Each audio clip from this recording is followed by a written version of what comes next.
Little brother, you fired me in front of everyone, convinced you had won, but the moment you raised your glass to celebrate the email I sent to the board, began destroying everything you built. My name is Bianca Harrison. That day started like any other Monday morning at the office in Denver.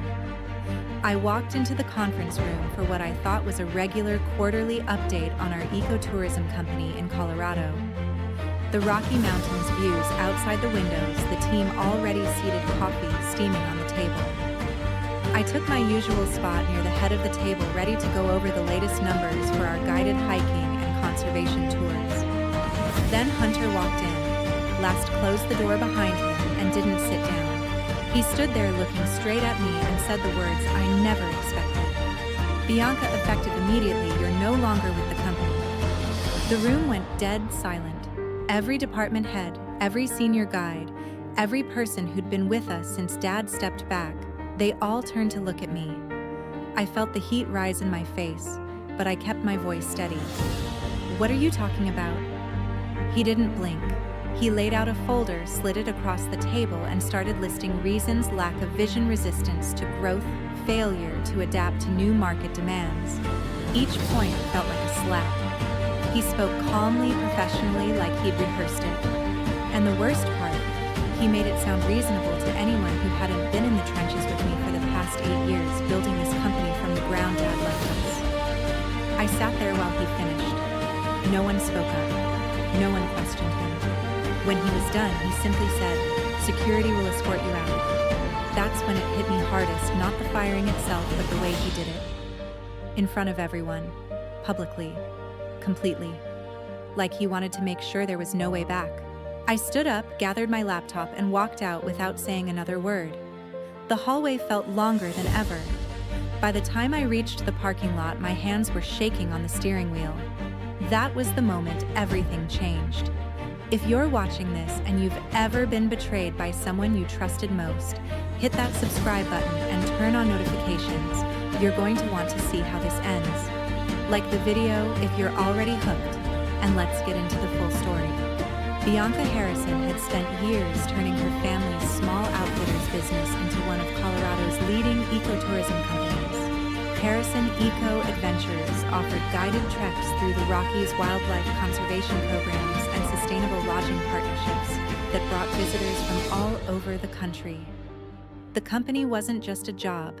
It was the legacy their father, Richard Harrison, had built over decades before retiring and handing operations to his 2 children. Bianca, the older sister, had always been the steady hand. She handled operations, permits, guide training, and the day-to-day details that kept everything running smoothly. She believed in slow, responsible growth that protected the land they worked on. Hunter, younger by 7 years, had come on board later, but quickly took the CEO title.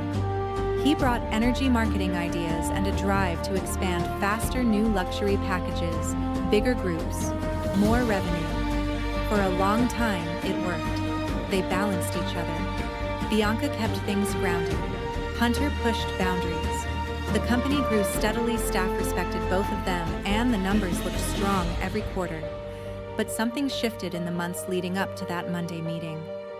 Hunter had married Skylar the previous summer, a quick ceremony at one of their mountain lodges. After the wedding, conversation started changing. Hunter talked more about aggressive expansion, partnering with developers, adding high-end resorts that didn't quite fit the original mission. Bianca pushed back in private, reminding him of their core values and the promises they'd made to Dad about protecting the environment. She noticed the late-night calls, the closed-door meetings. He didn't invite her to, the way certain financial reports started coming to her already signed. She told herself it was just growing pains. They were siblings, family. They would work it out. She had no idea how wrong she was. That morning, as she drove to the office through Denver traffic, Bianca felt optimistic. They had solid bookings for the summer season ahead, new conservation grants in the pipeline, and a team that genuinely cared about the work. She parked in her usual spot, walked through the lobby with a quick wave to the front desk staff, and headed upstairs. The conference room was already full when she arrived. Familiar faces: marketing director, head guide, finance lead, even a few senior instructors who'd driven in from the field offices. Everyone seemed a little tense, but Bianca chalked it up to end-of-quarter pressure. Then Hunter entered, closed the door, and the room dynamic shifted completely. He didn't waste time on small talk. He went straight to the prepared statement, delivering it with the confidence of someone who'd been planning this for months. The accusations weren't wild or emotional, they were calculated, presented as business decisions, necessary for the company's future. Bianca listened, searching faces around the table for any sign of surprise or disagreement. There was none. Either they'd been warned or they believed him. Both possibilities hurt. When he finished and security appeared at the door, she realized this wasn't impulsive. This was deliberate, final. She left the building with nothing but her purse and laptop. The drive away from the office felt surreal, the same route she'd taken thousands of times now for the last time. By the time she reached the highway heading toward her sister Nancy's place in the suburbs, the shock was starting to wear off. And in its place, something colder was forming: determination. A few years earlier, things looked completely different. Richard Harrison, dad to both Bianca and Hunter, had finally decided to step away from the company he founded back in the late 80s. Harrison Eco Adventures started as a small guiding service out of a garage in Boulder, taking small groups on weekend hikes through the Rockies. Over 3 decades, he turned it into a respected name in Colorado tourism, focusing on low-impact trips, wildlife education, and partnerships with conservation groups. When he turned 70, he called his 2 kids into the office one afternoon and laid it out plain. "I'm retiring. The company is yours, both of yours. Run it together." Bianca was 35 then, already deep in the operations side. She had joined straight out of college with a degree in environmental science, working every season as a guide before moving into management. She knew every trail permit, every seasonal guide, every conservation grant deadline by heart. Hunter was 28, fresh from business school, full of ideas about digital marketing and scaling up. Dad split the ownership evenly, 50% each, and named Hunter CEO for his fresh energy, Bianca as COO to keep things steady. At first, the setup worked better than anyone expected. They complemented each other. Bianca handled the field team's safety protocols and relationships with local land agencies. Hunter focused on bookings, website upgrades, social media campaigns, and bringing in corporate groups. Revenue climbed every year. They added new routes in Rocky Mountain National Park, launched winter snowshoe programs, and built a small lodge near Estes Park for multi-day stays. Staff grew from 20 to over 80 seasonal and full-time employees. The siblings celebrated milestones together, late nights in the office after big contract wins, shared beers on the deck overlooking the mountains after successful seasons. Hunter often joked that Bianca was the brains keeping him from running the company off a cliff, and she laughed it off, grateful for his drive that pushed them forward. Outside work, family ties stayed close. Their older sister Nancy lived in Denver with her husband and 2 kids. She had chosen a different path, teaching high school biology, and stayed out of the business entirely. But weekends often meant gatherings at Nancy's house or holiday trips up to the lodge. Bianca and Hunter would argue over trivial things like playlist choices on road trips, then team up against Nancy in board games. No real tension ever lasted long. Bianca also kept a tight circle of friends from her guiding days. Jenna stood out most, someone she met on a training course 15 years earlier. Jenna had moved into corporate finance in Denver, but never lost her love for the outdoors. They met for hikes or coffee regularly, and Jenna was usually the first person Bianca called when she needed to vent about work stress or celebrate a win. During those years, Hunter dated casually, nothing serious. Bianca focused on the company more than relationships, pouring energy into expanding educational programs for schools and securing grants for trail restoration. The business felt like an extension of family, something they were all proud of. Dad stayed involved lightly, at first coming in for board meetings or joining a guided trip now and then to see old clients. He trusted them to carry his vision forward.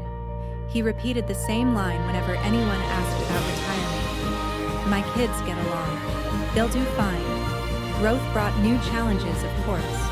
They debated budget allocations, argued over hiring decisions, disagreed on how fast to expand the lodge capacity.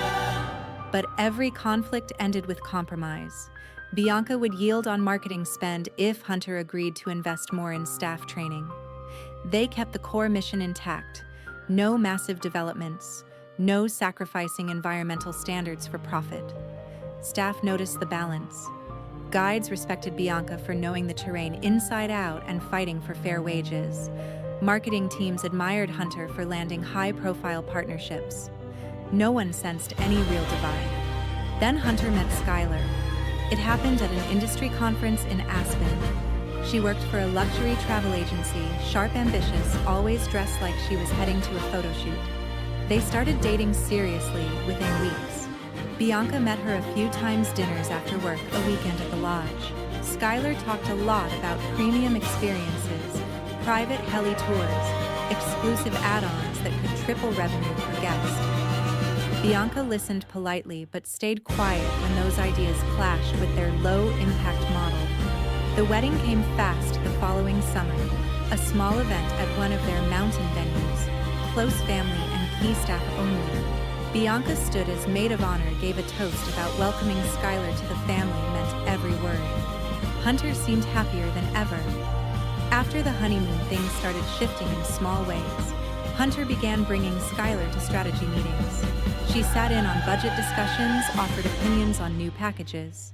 Bianca noticed Hunter siding with those suggestions more often, pushing for higher price options, talking about investor outreach. When Bianca raised concerns about staying true to Dad's original values, Hunter brushed it off as being too cautious. Conversations grew shorter. Late-night office sessions stopped. Hunter spent more evenings reviewing numbers with Skylar than brainstorming with his sister. Bianca told herself it was normal. Marriage changes priorities. The company was still growing. Bookings were strong. Nothing seemed broken yet. She kept focusing on operations, training new guides for the upcoming season, negotiating permits, planning conservation events. Jenna noticed the change during one of their hikes. "You seem distracted lately," Jenna said as they climbed a ridge outside Boulder. "Everything okay with Hunter?" Bianca shrugged it off. "Just adjusting to him being married. New dynamic." Jenna didn't push, but her expression said she wasn't fully convinced. Dad mentioned it once during a family dinner at Nancy's place. "You two still talking regularly?" he asked. "Of course," Bianca answered. Hunter nodded beside her. No one pressed further. The shifts continued quietly. Financial reports started arriving with sections already highlighted. Certain decisions moved forward without full discussion. Bianca found herself signing off on things she would have questioned a year earlier. She chalked it up to growth, to evolution, to trusting family. Looking back, those were the first cracks. In the months after the wedding, the changes became impossible to ignore. Hunter started arriving later some mornings, citing meetings with potential investors Skylar had introduced. He pushed proposals for luxury add-ons, private helicopter drops into remote trails, high-end glamping sites with full amenities, partnerships with developers eyeing land near national park borders. Each idea moved further from the sustainable model they had built. Bianca countered in meetings, pointing out permit issues, environmental impact reports, and long-term risks to their reputation with conservation partners. Hunter grew impatient during those discussions. He accused her of holding the company back, of being stuck in Dad's old ways. Skylar often joined him in the office, now reviewing marketing plans and suggesting rebranding toward premium clients. Staff picked up on the tension. Guides asked Bianca privately if everything was okay. Marketing team members hesitated before bringing ideas to joint reviews. Bianca tried talking to Hunter one-on-one. Late one evening, after everyone else left, she found him in his office running numbers. "We need to slow down on these big expansions," she said. "We're risking everything Dad stood for." He barely looked up from his screen. "Times change, Bianca. We either grow or get left behind. Skylar sees opportunities you don't." The conversation ended there. He turned back to his laptop. Similar exchanges happened more often. Emails went unanswered. Decisions she used to co-sign appeared finalized without her input. She started keeping her own records of meetings, noting when her objections were overridden. Then came the Monday of the quarterly update. Bianca arrived early, files organized, ready to present operational wins, record bookings for educational programs. New grants secured positive feedback from recent tours. The conference room filled steadily. Department heads filed in, followed by a few external shareholders who rarely attended in person. Hunter entered last with Skylar at his side, though she usually stayed out of formal meetings. He called the meeting to order and ran through standard agenda items quickly. Revenue up, expenses on track, summer season projections strong. Bianca relaxed slightly, thinking the tension might ease in a professional setting. When he reached organizational updates, his tone shifted. He opened a presentation slide titled, Leadership Transition. I've spent months evaluating our structure, Hunter began. To position Harrison Eco Adventures for the next phase of growth, difficult changes are necessary. He clicked to the next slide, listing bullet points, streamlining operations, accelerating expansion, modernizing vision. Then he turned directly to Bianca. That's why, effective today, Bianca Harrison is relieved of her duties as Chief Operating Officer and all roles within the company. A murmur rippled through the room. Bianca felt every pair of eyes land on her. She kept her expression neutral, but her pulse pounded in her ears. Hunter continued without pause. This decision follows careful review of performance metrics and strategic alignment. The board supports moving forward under unified leadership focused on innovation. He didn't raise his voice. He didn't need to. The words carried weight on their own. One of the external shareholders cleared his throat. Is this a board vote, or the majority ownership has spoken? Hunter cut in smoothly. Details are in the packet distributed this morning. Bianca glanced down. A folder sat in front of her, place one she hadn't noticed earlier. Inside, a termination letter, severance terms, non-disclosure reminders. She looked around the table again. No one met her gaze directly. A few shifted uncomfortably. Skylar sat beside Hunter, face composed, taking notes, as if this were routine business. Bianca spoke for the first time. Hunter, can we discuss this privately? He shook his head. Transparency is important for the team. Everyone needs clarity moving forward. Security appeared at the door, two staff members she knew well, looking awkward but following orders. Hunter nodded toward them. Bianca stood slowly. She collected the folder, left her laptop on the table since company policy required immediate return of equipment, and walked out. The hallway stretched endlessly. Voices from the conference room resumed behind her as the door closed. Outside in the parking lot, the mountain air hit her face. She got into her Jeep, hands gripping the wheel until her knuckles whitened. The drive to Denver blurred highway signs, traffic, familiar turns she barely registered. Nancy's house appeared an hour later. Bianca parked in the driveway, walked up the steps, and rang the bell. When Nancy opened the door, mid-morning coffee in hand, her smile faded instantly. What happened? Bianca stepped inside. Hunter just fired me, in front of the entire leadership team. Nancy closed the door behind her. Nancy listened without interrupting as Bianca recounted every detail from the meeting. For the first couple of days, they kept things simple, long talks over coffee walks around the neighborhood, takeout dinners with Nancy's family. Bianca slept in the guest room, phone turned off most of the time. She avoided news from the company, ignored emails piling up, and let the initial wave of anger and humiliation settle into something quieter but heavier. By the third morning, restlessness set in. She powered on her personal laptop and logged into the cloud drive where she had backed up files regularly, old habit from years of fieldwork. Personal copies of financial summaries, permit records, grant applications, board minutes. Nothing classified, just her own archives. She started with the most recent quarterly reports, the ones Hunter had referenced during the termination. numbers looked familiar at first glance, revenue growth matching what she remembered presenting. Then she dug deeper into the attachments, vendor contracts, expense breakdowns, projected budgets for the expansion ideas Skylar favored. Certain line items caught her eye: payments to consulting firms she didn't recognize, transfers to accounts labeled for development initiatives with no supporting documentation attached, deposits from new partners routed through subsidiaries she had never seen mentioned in leadership meetings. Bianca cross-referenced dates. Several large outflows happened weeks after she had explicitly voted no on similar proposals. Signatures appeared electronic, hers included on a few timestamps showing approval, while she was off-site leading a guide training in the mountains.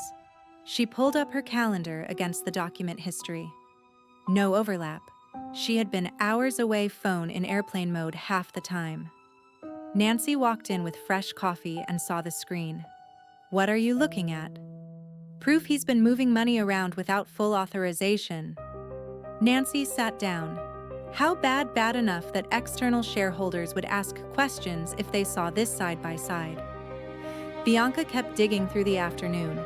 More patterns emerged: inflated projections tied to luxury packages, funds shifted from conservation budgets to marketing for high-end tours, options contracts on land adjacent to protected areas.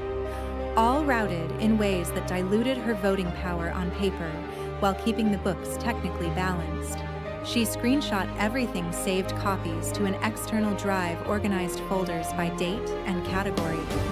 The picture forming wasn't just aggressive growth, it was deliberate restructuring to concentrate control. That evening, she called Jenna. "I need your eyes on something," Bianca said when Jenna picked up. "Can we meet tomorrow?" "Name the place." They agreed on a quiet coffee shop in downtown Denver, early enough to avoid crowds. Bianca arrived first, ordered black coffee, claimed a corner table away from windows. Jenna showed up in workout clothes, hair tied back, fresh from a morning run. Bianca slid the laptop across. "Tell me I'm not imagining this." Jenna scrolled through the files. Bianca had prepared highlighted discrepancies, timeline comparisons, signature logs. Her expression shifted from curious to serious within minutes. "These electronic signatures. Do you have the audit trail?" Bianca opened the metadata folder. "Right here. IP addresses don't match my devices." Jenna leaned closer. "And these transfers to the subsidiary looks like they're setting up separate entities to shield liability if the big expansions fail. Classic move to protect personal assets." She paused on a budget reallocation page. "They've cut the trail maintenance fund by 30% to seed the glamping project. That directly violates the conservation charter Dad built into the bylaws." Bianca nodded. "Exactly what I blocked multiple times." Jenna kept going, tracing money flows, spotting loops where funds circled back as consulting fees to companies linked to Skylar's old contacts. After 20 minutes, she closed the laptop gently. "This isn't sloppy management, Bianca. This is intentional. They're positioning to marginalize your shares, maybe force a buyout at low value later." Bianca exhaled slowly. "I thought maybe I was paranoid." "You're not. If this went to the board with proper context, it would trigger a full review. Fiduciary duty breaches all over the place." They ordered refills and talked specifics: how much more evidence would strengthen the case, which documents were public record versus internal risks of confrontation too early. Jenna knew corporate finance inside out. Her current job involved auditing exactly these kinds of structures for mergers. One thing Jenna said finally: "You need someone who practices in shareholder disputes. I can recommend a couple names, but you'll want discovery powers I don't have." Bianca wrote down the contacts. "Thank you." "Seriously." Jenna reached across the table. "You built half that company with your own hands. Don't let them rewrite the story." They parted outside the shop. Bianca drove back to Nancy's with a new focus sharpening inside her, no longer just hurt or shocked, but calculating. Jenna's email arrived that same night with 3 attorney names and direct cell numbers. Bianca chose Nicholas Reed because his profile focused almost entirely on family-owned business disputes and shareholder rights in closely held companies. She called first thing the next morning. He answered on the second ring, voice calm and direct, and scheduled an in-person meeting for the following afternoon at his office in downtown Denver. Nancy drove her there. Bianca carried a thick binder of documents, timelines, and printouts. Nicholas greeted them in the lobby himself, mid-50s, sharp suit. No unnecessary small talk. He led them to a conference room with a view of the Capitol building and spread everything out on the table. For 2 hours, Bianca walked him through the sequence, the shift after Skylar's arrival, the overridden decisions, the hidden transfers, the public termination. Nicholas took notes by hand, asked pointed questions about ownership percentages, board composition, and Dad's current involvement. When she finished, he leaned back. You have a strong case for breach of fiduciary duty, possible self-dealing, and wrongful termination tied to shareholder oppression. Colorado law protects minority owners in close corporations even at 50%. He outlined options: demand letter first, then emergency board meeting, request potential injunction if assets were at risk. We move fast and quiet until we're ready to go public with the evidence. Bianca signed the retainer that day. Nicholas took digital copies of everything and promised a draft demand letter within 48 hours. Meanwhile, across the state in Estes Park, Hunter booked the main lodge for a Saturday evening event. He framed it as a team celebration for the successful leadership transition and upcoming season launch. Invitations went out to staff, key guides, marketing partners, and select investors Skylar had cultivated. The lodge deck overlooked the mountains at sunset. Catering featured premium local cuisine. Open bar, live acoustics set full expense on the company card. Hunter stood at the center all night, glass in hand, accepting congratulations. Skylar stayed close, introducing him to new contacts, talking up plans for luxury heli tours and exclusive retreats. Staff toasted the fresh direction.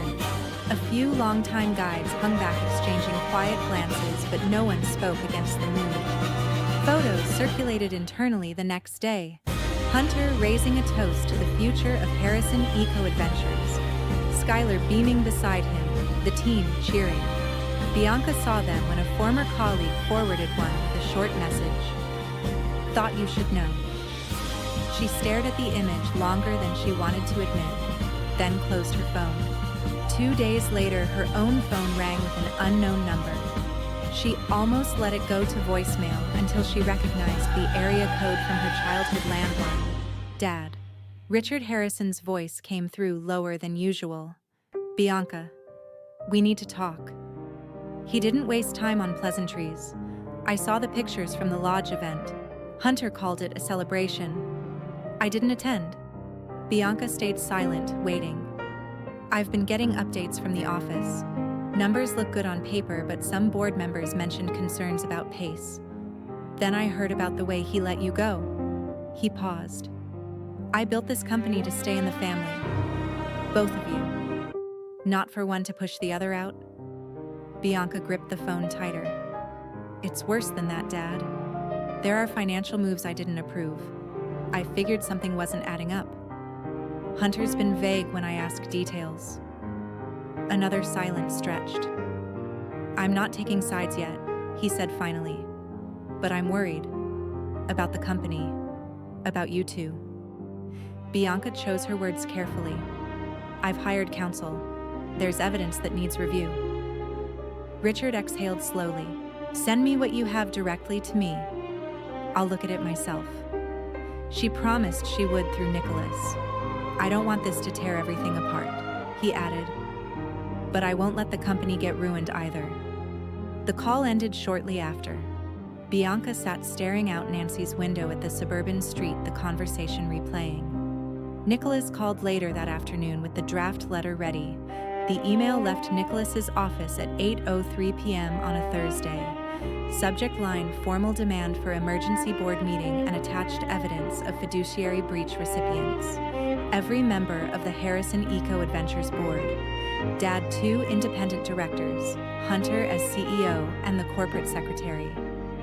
Attachment: 127 pages of bank transfers, forged approvals, shell company filings, and a 14-page memo summarizing violations of Colorado revised statutes 7-108, 400-1, and 7-110-103. Within 20 minutes, the first reply hit the independent director from Boulder, requested an emergency session within 7 days. The second independent director seconded the motion. Dad stayed silent in the chain, but his read receipt appeared almost instantly.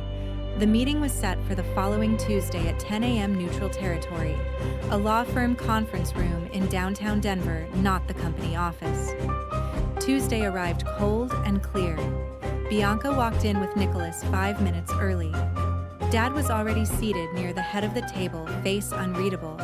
The 2 independent directors, Tom Ellison and Margaret Pierce, sat opposite each other, laptops open.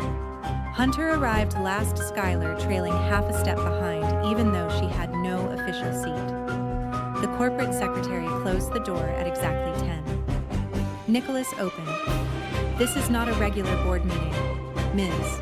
Harrison has invoked her rights under the company bylaws for an emergency session to address documented self-dealing and shareholder oppression."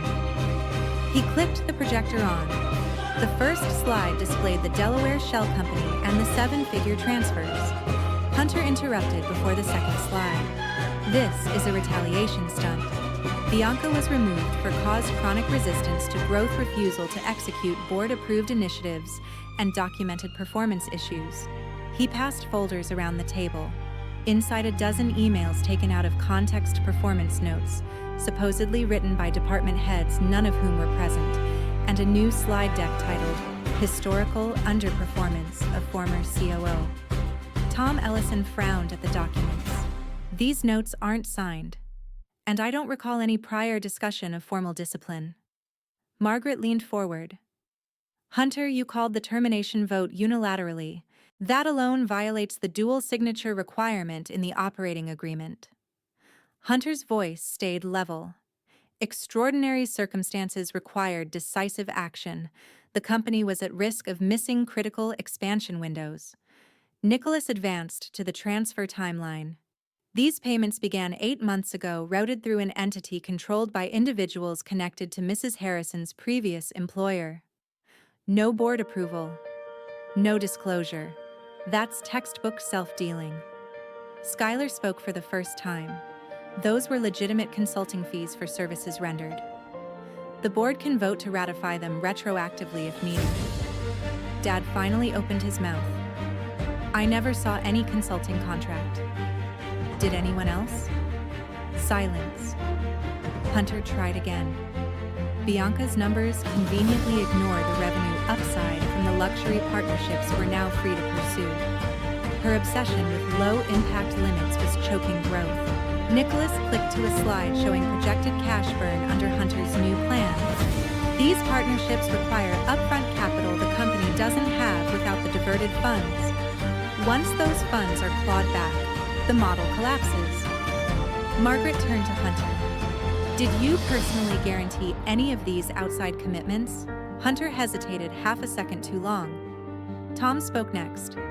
"I move we suspend all non-essential expenditures and retain an independent forensic accountant immediately." Margaret seconded. Hunter's jaw tightened. "You're letting a disgruntled ex-employee hijack this company." Dad looked straight at his son. "I'm letting evidence speak. And right now, it's speaking loud." Nicholas slid a final page across the table, a draft resolution to remove Hunter as CEO, pending full investigation, reinstate Bianca temporarily as co-manager, and freeze the disputed accounts. The room went still. Hunter stared at the paper like it might bite him. Hunter broke the silence first. "Vote on what exactly a witch hunt started by someone who hasn't been part of this company for weeks." Nicholas didn't flinch. He opened the full evidence binder and began walking the room through it page by page.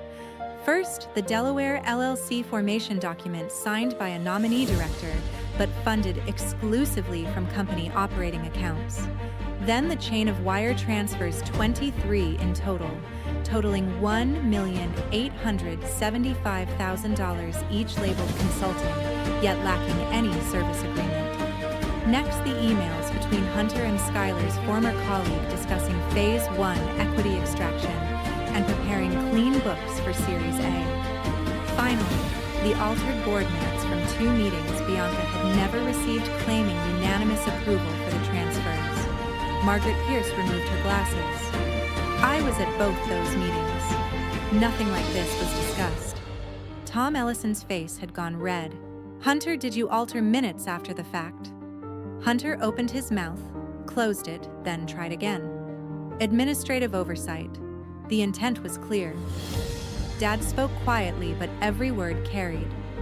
Intent doesn't override law, and it sure as hell doesn't override trust.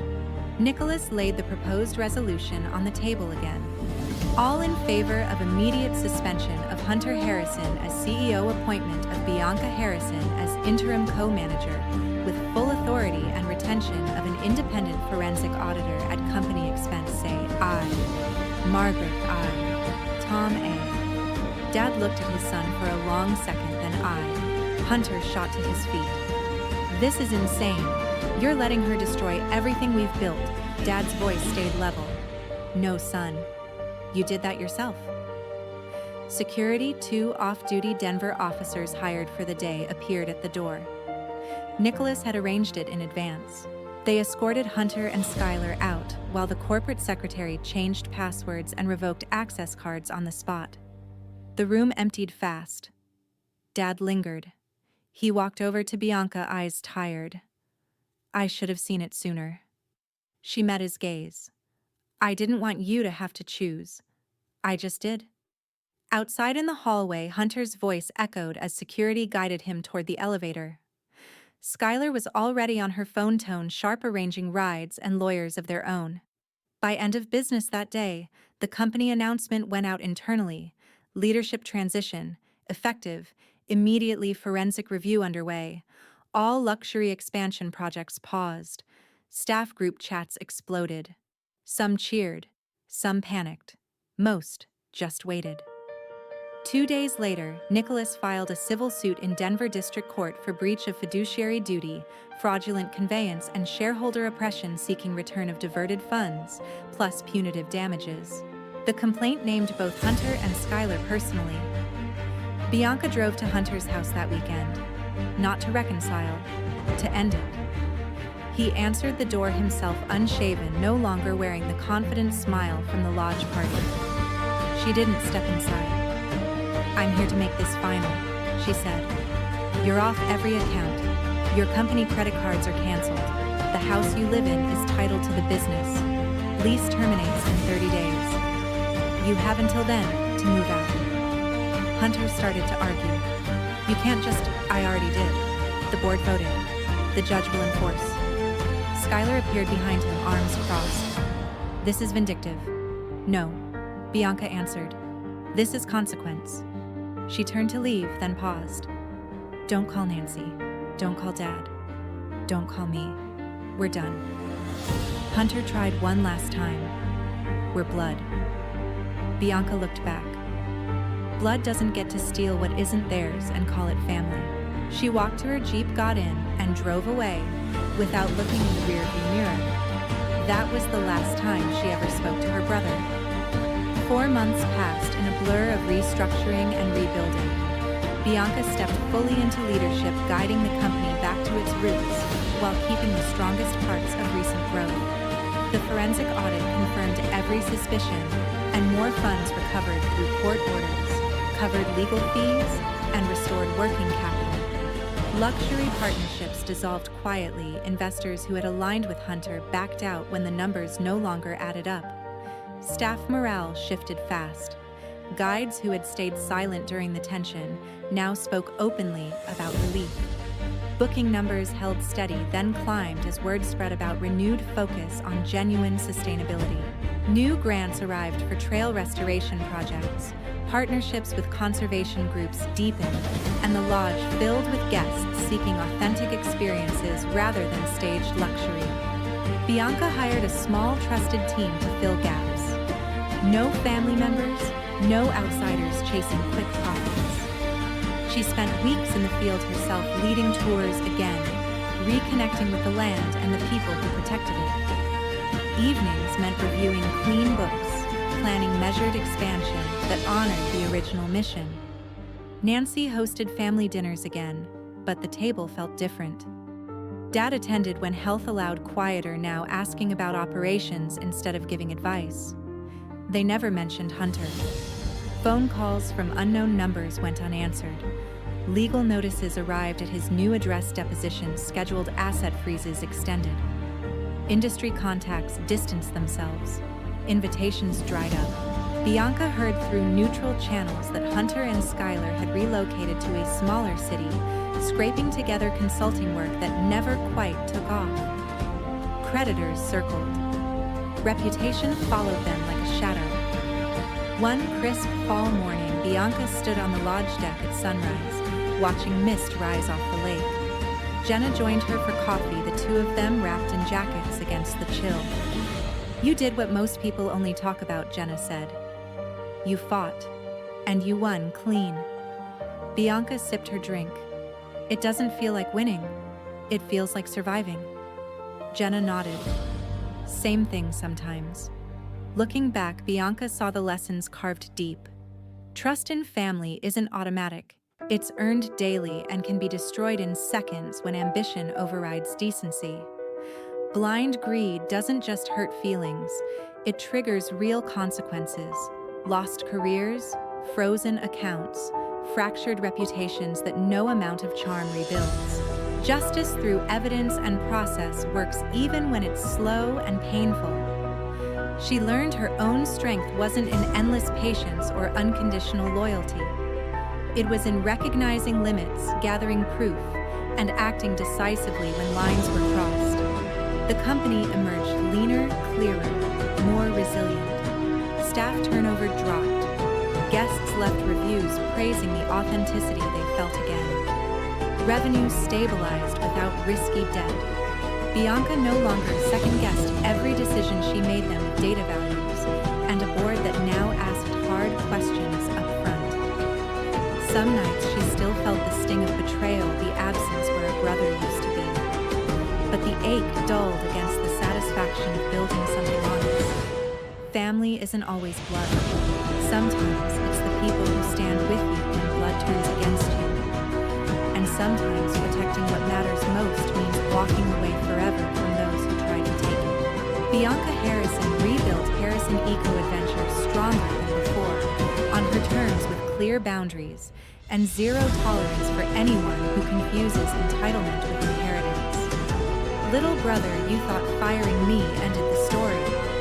But truth has a way of finishing what betrayal starts.